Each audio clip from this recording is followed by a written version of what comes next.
بسم اللہ الرحمن الرحیم۔ شروع کرتی ہوں میں اللہ کے نام سے جو نہایت مہربان اور رحم کرنے والا ہے۔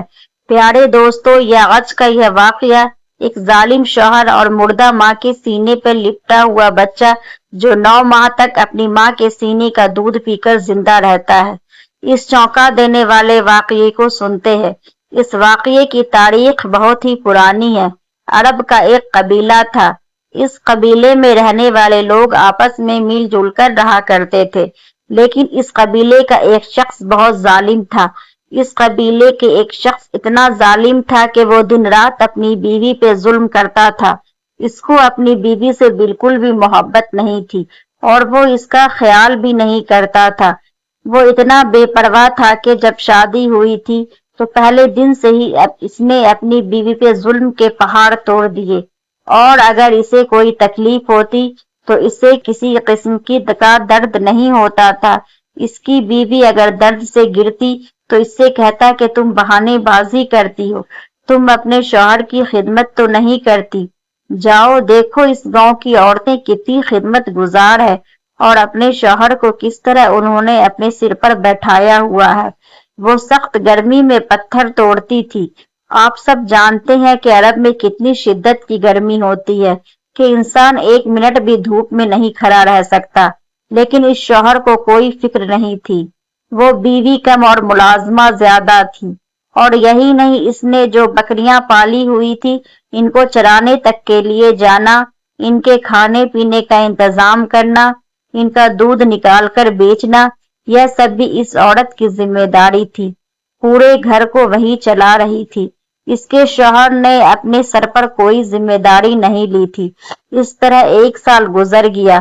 وہ صابر شاکر عورت بس اللہ تعالیٰ کی عبادت کرتی رہی اور شوہر کی خدمت کرتی رہی اور محنت مزدوری سے پیسے کما رہی تھی۔ پھر وہ ایک دن جب حاملہ ہوئی تو اس کے شوہر کو یہ خبر ملی۔ وہ تو ہرگز نہیں چاہتا تھا کہ وہ اس کے بچے کی ماں بنے۔ اس کی خواہش تھی کہ بیوی مر جائے۔ وہ تو کب سے یہی چاہ رہا تھا کہ اس کی بیوی مر جائے، بس کسی دن یہ میری زندگی سے نکل جائے۔ ہمیشہ وہ یہی سوچتے رہتا۔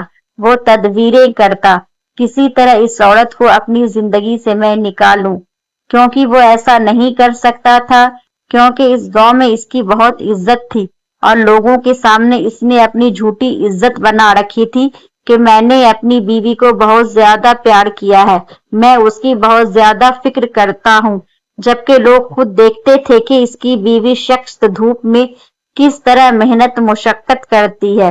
اس نے ایک دن یہ تدبیر سوچی اور بیوی کا خیال رکھنا شروع کر دیا اور اپنی بیوی کی دلجوئی کرا کہ میں بہت خوش ہوں کہ تم ماں بننے والی ہوں۔ وہ میرے دل میں جو بھی کڑوا تھا سب نکل گیا ہے، اب ہم خوشی خوشی رہیں گے۔ اس کی بیوی حیران بھی ہوئی کہ لیکن لگتا ہے کہ اولاد کی وجہ سے اس میں تبدیلی آ گئی ہے۔ اس کی بیوی نے سوچا، اب اگر میری اولاد اس دنیا میں آ جائے گی تو یہ مزید مجھ پر مہربانی کرنے لگے گا۔ جو محبت مجھے آج تک نہیں ملی اپنے شوہر کی، وہ محبت مجھے مل جائے گی۔ وہ بہت خوش رہنے لگی کہ چلو دیر سے ہی صحیح، اس کو مجھ سے محبت تو ہوئی۔ پر وہ معصوم سیدھی سادھی عورت یہ نہیں جانتی تھی کہ یہ اس کے شوہر نے سازشیں کی ہیں اور وہ اس کو مارنا چاہتا ہے، اور مارنے کے لیے وہ کھانے میں روز اسے زہر ملا کر دیتا تھا۔ وہ زہر جس کا اثر اتنی جلدی نہیں ہوتا ہے بلکہ دھیرے دھیرے ہوتا ہے۔ وہ خاص کسی قسم کی جڑی بوٹی تھی جو اس عورت کو ختم کر دیتی دھیرے دھیرے، اور بچہ بھی مر جاتا اور کسی کو کانوں کان خبر بھی نہ ہوتی۔ سب یہی سمجھتے کہ بچے کی پیدائش کے دوران ماں مر گئی اور وہ بچہ بھی اس دنیا میں نہیں آ سکتا، کہ بچے کی ولادت ہونے والی ہے۔ لیکن اللہ تعالیٰ کی قدرت سب سے بڑی ہے، وہ چاہے تو کچھ بھی کر سکتی ہے۔ جب اس کے یہاں بچے کی ولادت ہوئی، اللہ تعالیٰ کی قدرت کی وہ مردہ بچہ پیدا ہوا اور وہ بیوی زہریلی جڑی بوٹیوں کی وجہ سے ختم ہو گئی۔ اس کی پیدائش کے وقت ہی بیچاری مر گئی۔ اس نے لوگوں کی باتوں سے بچنے کے لیے بیوی کو اٹھایا، لاش کی بے حرمتی ہوتے ہوئے گھسیٹتا ہوا اسے قریبی غار میں لے گیا، بچی کو بھی ماں کے پاس چھوڑ دیا۔ اس کے بعد دیکھیے انجانے میں ہی صحیح لیکن اس شخص نے ایک اچھا کام کر دیا، جاتے ہوئے بچے کو ماں کی بائیں طرف یعنی دل کی طرف سینے پہ رکھ کر چلا گیا۔ یہ انجانے میں ہوا تھا، لیکن وہ شخص یہ نہیں جانتا تھا کہ یہ تو اللہ تعالیٰ کی حکمت ہے۔ جب وہ وہاں سے جا رہا تھا تو دل ہی دل میں پھولے نہیں سما رہا تھا کہ اچھا اس عورت سے میری جان چھوٹی، جڑی بوٹی نے اپنا کام کر دکھایا، لیکن افسوس یہ ہے کہ میرا بیٹا پیدا ہوا تھا اور وہ مرا پیدا ہوا۔ چلو کوئی بات نہیں، اب میں دوسری شادی کروں گا اور اس سے میری اولاد پیدا ہو جائے گی۔ پر یہاں پر جب وہ اس مردہ عورت کی لاش کو چھوڑ آیا اور بچے کو بھی مردہ جان کے حوالے کر آیا، اسے نہیں معلوم تھا کہ اللہ تعالیٰ جسے چاہے زندگی دے دے، جسے چاہے موت دے دے، جسے چاہے عزت دے دے، جسے چاہے ذلت دے دے، یہ اس کی حکمت ہے۔ اس بات کی بھنک ذرہ برابر بھی گاؤں تک پہنچے، کیونکہ قبیلے کا سردار بہت سخت تھا اور بہت انصاف پسند تھا، اور اسے خبر اگر ہو جاتی کہ ایک آدمی نے اپنی بیوی کو زہر دے کر مارا ہے اور عورت کی لاش کو اس نے قبر میں دفنانے کے بجائے غار میں پھینک دیا ہے، اسی لیے ان باتوں سے بچنے کے لیے اس نے غار کو بند کر دیا بڑے بڑے پتھروں سے۔ ہمیشہ ہمیشہ کے لیے وہ خود کو محفوظ کر چکا تھا، اور وہ یہ نہیں جانتا تھا کہ وہ ایک ذات ہے جو آسمانوں پر بیٹھ کر یہ سب کچھ دیکھ رہا ہے، اور وہ جو کرتا ہے وہی ہوتا ہے۔ بندہ لاکھ کوشش چاہے تدبیریں کر لے، لیکن وہی ہوتا ہے جو منظور خدا ہوتا ہے۔ وہ پلٹ کر واپس نہیں آیا۔ 9 ماہ کا عرصہ گزر گیا اور 9 مہینے کے بعد اس راز کا کھلنا دھیرے دھیرے شروع ہوا۔ ایک بار اس کے دوستوں کا وہاں سے گزر ہوا تو دیکھا غار کے پتھر اپنی جگہ سے ہل رہے تھے اور ایک سوراخ وہاں سے نظر آ رہا تھا۔ جب قریب جا کر دیکھا تو وہاں بچے کے پاؤں کے نشان بھی تھے۔ لوگ ڈر کر وہاں سے بھاگ گئے۔ اس کے کسی خاص دوست نے سیدھے جا کر اسے خبر دی کہ تم جہاں پر اپنی بیوی کی لاش کو دفنا کر رکھ کر آئے ہو وہاں پر کسی بچے کے قدموں کے نشان ہیں۔ وہ کہنے لگا، ارے تمہارا وہم ہوگا، ایسا کیسے ہو سکتا ہے؟ وہ عورت اور اس کا بچہ تو ابھی تک ڈھانچہ بن چکے ہوں گے، اور ویسے بھی میرا بچہ مردہ پیدا ہوا تھا، وہ زندہ کیسے ہو سکتا ہے؟ ایسی بات نہیں ہے۔ اس کے دوستوں نے لاکھ اسے سمجھانا چاہا کہ جاؤ دیکھو تو صحیح، اور ہم نے خود اپنی آنکھوں سے ایک شخص نے نہیں بلکہ 3 دوستوں نے کے نشان دیکھے ہیں، لیکن اس نے ان کی بات نہیں مانی اور بات ٹال دی۔ لیکن پھر کچھ روز کے بعد کچھ لوگوں کی محفل میں بیٹھا ہوا تھا، اس بستی کے سردار کے آدمی تھے، ان کے ذریعے سے اسے معلوم ہوا کہ فلاں غار کے پتھر اپنی جگہ سے ہٹ گئے ہیں، جبکہ وہاں پر پتھر لگے ہوئے تھے اور وہ بھاری بھاری پتھر تھے، لیکن ایسا لگ رہا تھا کہ ان پتھروں کو کسی نے آرام سے ہاتھوں میں اٹھا کر وہاں سے ہٹا دیا ہے۔ اس کو لگا کہ اب میری بیوی کی لاش سب دیکھیں گے اور سردار تک یہ خبر پہنچے گی تو پھر میں زندہ نہیں بچوں گا اور میں تو جھوٹا ثابت ہو جاؤں گا۔ صرف میرے خاص دوستوں کو معلوم ہے، باقی سب گاؤں والے سے تو میں نے ہی کہہ دیا تھا کہ بچے کی پیدائش کے دوران ماں اور بچہ دونوں مر گئے ہیں۔ اب وہ جلدی جلدی اس ڈر سے کہ لوگ اس غار کے اندر نہ چلے جائے اس غار کے پاس گیا تو اس غار کے باہر بچے کے چھوٹے چھوٹے قدموں کے نشان تھے۔ اندر گیا تو وہ سمجھ رہا تھا کہ اس کی بیوی کی لاش اب ڈھانچہ بن چکی ہوگی، لیکن اس کا جسم بالکل صحیح سلامت تھا۔ اللہ تعالیٰ نے اپنی قدرت کا کمال دکھایا تھا، اس کے جسم بالکل محفوظ رکھا تھا، ایسے جیسے ابھی ابھی اس کی موت ہوئی ہو۔ ابھی وہ مری بیوی کو دیکھ کر حیران ہو رہا تھا۔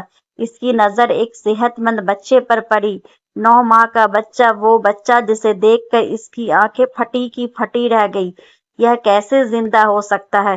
یہ تو مردہ تھا، اس کی سانسیں رک چکی تھی، یہ اب تک زندہ کیسے ہے؟ اسے کیا خبر تھی کہ اللہ تعالیٰ کس طرح رزق کا انتظام کرتا ہے، اور وہ اس بچے کو دیکھ رہا تھا کہ وہاں ہنستا کھیلتا ماں کے سرہانے بیٹھا تھا، اپنی ماں سے باتیں بھی کر رہا تھا کہ جیسے وہ حیات سے ہو اور اپنے بیٹے کا خیال رکھ رہی ہو۔ اس شخص نے جب بیوی کو ہاتھ لگایا تو دیکھا سیدھی جانب سے بیوی کا جسم بالکل ختم ہو گیا ہے، مگر بائیں جانب یعنی الٹی جانب جہاں پر دل ہوتا ہے، جس جگہ سینے پر بچے کو لٹا کر گیا تھا وہ بالکل تازہ اور صحیح ہے۔ اس نے دیکھا میرا بیٹا میرے بڑھاپے کا سہارا، اسے یہاں نہیں چھوڑوں گا۔ اچھی بات ہے، مجھے خوشخبری مل گئی کہ میرا بیٹا زندہ ہے۔ وہ شخص بچے کو گود میں اٹھا کر وہاں سے بھاگ رہا تھا کہ اس کے پیر میں کسی زہریلے کیڑے نے کاٹا اور اس زہریلے کیڑے کے کاٹنے کی وجہ سے اس کی عبرتناک موت ہو گئی اور وہ وہیں پر ڈھیر ہو گیا اور منٹوں کے اندر لاش اس کی سر گل گئی، اس کا غار کھل گیا اور وہاں سے بھاری بھاری پتھر کسی نے ہٹائے ہیں تو وہاں کا سردار ان لوگوں کے ساتھ اس غار میں پہنچا۔ لوگوں نے خود اپنی آنکھوں سے دیکھا وہ منظر، ایک عورت کی لاش 9 مہینے بعد بھی صحیح سلامت وہ ڈھانچے میں تبدیل نہیں ہوئی تھی، اس کا جسم سڑا گلا نہیں تھا اور بچہ اپنی ماں کا دودھ پہ پل رہا تھا۔ پھر بچے کو اس کی ماں سے الگ کر کے اب وہ کام کرنا تھا جو فطرت کا تقاضا تھا، یعنی اس عورت کی لاش عزت کے ساتھ سبحان اللہ کی صداؤں کے ساتھ اللہ اکبر کہتے کہتے دفنانا تھا۔ لوگوں نے اللہ تعالیٰ کا وہ کرشمہ اپنی آنکھوں سے دیکھا۔ سردار نے حکم دیا کہ اس عورت کو بہت عزت احترام کے ساتھ کفن میں دفنایا جائے۔ پھر یہ کیونکہ شہید ہوئی ہے، بچے کی پیدائش پر جو اس دنیا سے چلی جاتی ہے اس کو شہید کا درجہ دیا جاتا ہے۔ پھر اس عورت کو کوئی صاف ستھرا کفن دیا گیا، نماز جنازہ پڑھائی گئی۔ بچہ تب بھی نہیں رو رہا تھا۔ اللہ تعالیٰ نے اس کے دل کو ایسے دھاڑس دی تھی کہ ماں کے بچھڑ جانے کا اسے غم نہ ہوا۔ اسے ایسا لگ رہا تھا کہ اس سے اس کی ماں ہمیشہ ہمیشہ اس کے ساتھ رہے گی۔ دل کو اطمینان ہو گیا تھا۔ بچہ اپنی ماں کو جاتے ہوئے دیکھ رہا تھا تو کیا اس کا رزق نہیں؟ اللہ تعالیٰ نے اگر 9 مہینے اس بچے کو اپنی ماں کے دودھ پر پالا ہے اور اسے صحیح سلامت رکھا ہے، اس کے بعد اس سردار نے جو قبیلے کا سردار تھا اس کے دل میں بچے کے لیے محبت ڈالی، کیونکہ وہ سردار بے اولاد تھا۔